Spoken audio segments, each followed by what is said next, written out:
pemilih Indonesia LBI karena adanya preferensi ajakan dari radikalisme yang akan menunggangi kontestasi 2024. Assalamualaikum warahmatullahi wabarakatuh. Hai teman-teman, bertemu lagi nih bersama saya Angelika Mardensi.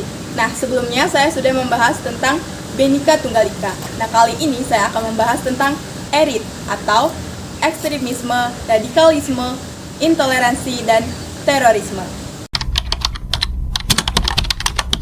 Nah, ekstremisme adalah kualitas atau keadaan yang menjadi ekstrim atau advokasi ukuran atau pandangan ekstrim. Istilah ini baik dipakai dalam esensi politik atau agama yang merujuk pada ideologi yang dianggap berada jauh di luar sikap masyarakat pada umumnya. Istilah ekstremisme ini adalah padanan katanya dalam kosakata pemikiran Islam, yaitu tahtaruh atau gulu, yakni sikap berlebih-lebihan dalam agama yang memang dilarang oleh Al-Quran dan Sunnah Nabi Muhammad. Secara ringkasnya, ekstremisme adalah pandangan yang berlebihan. Dari sudut pandang keagamaan, radikalisme adalah gerakan yang berusaha merombak total tatanan sosial dan politik dengan kekerasan. Dengan demikian, secara umum radikalisme adalah pemahaman dan atau perilaku menggunakan kekerasan dalam menyikapi perbedaan, memecahkan masalah atau mencapai tujuan. Secara singkatnya, radikalisme ialah menyikapi masalah dengan kekerasan. Intoleransi adalah sebuah paham atau pandangan yang mengabaikan seluruh nilai-nilai dalam toleransi, yaitu perasaan empati kepada orang atau kelompok lain yang berasal dari kelompok atau golongan atau latar belakang yang berbeda. Atau intoleransi dapat disimpulkan pengabaian sikap empati dan simpati. Terorisme adalah penggunaan kekuasaan dan ketakutan secara sengaja untuk mencapai tujuan politik atau ideologi. Menurut KBBI, terorisme didefinisikan sebagai penggunaan kekerasan yang menimbulkan kekuatan dan dalam usaha mencapai tujuan, terutama tujuan politik. Sedangkan menurut Undang-Undang Nomor 5 Tahun 2018, terorisme adalah perbuatan yang menggunakan kekerasan atau ancaman kekerasan yang menimbulkan suasana teror atau rasa takut secara meluas, yang dapat menimbulkan korban yang bersifat massal dan menimbulkan kerusakan atau kehancuran terhadap objek vital yang strategis, lingkungan hidup, fasilitas publik, atau fasilitas internasional dengan motif ideologi, politik, atau gangguan keamanan, atau dapat disimpulkan terorisme perbuatan yang menimbulkan rasa takut. Bahaya dari ERIT sebagai berikut.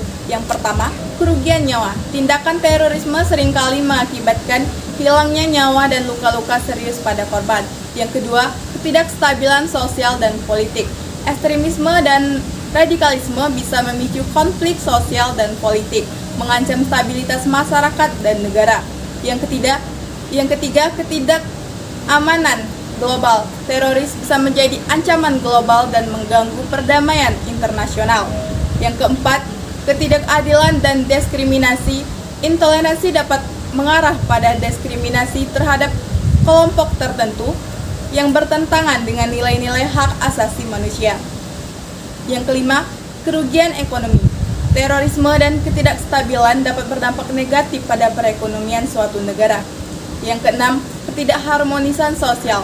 Intoleransi dan radikalisme dapat merusak hubungan antar kelompok dalam masyarakat, menciptakan ketidakharmonisan.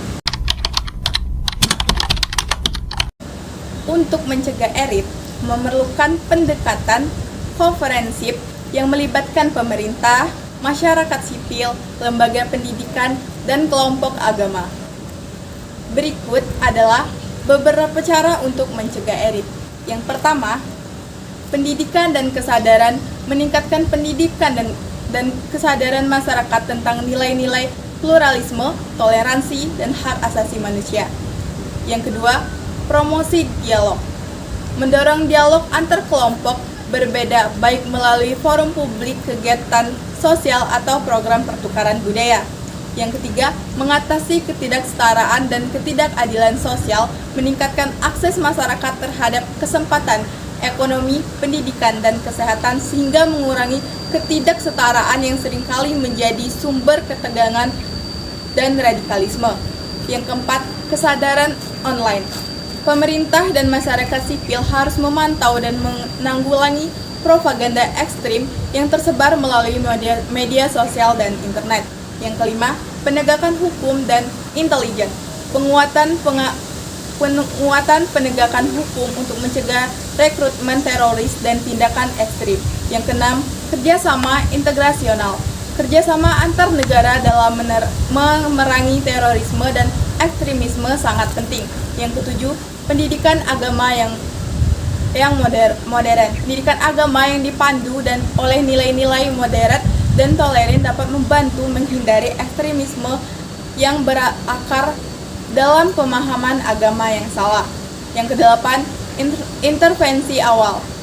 Identifikasi individu yang berisiko terdapat radikalisme dan memberikan radikalis dukungan yang konseling yang sesuai sebelum mereka terlibat dalam aktivitas ekstrim.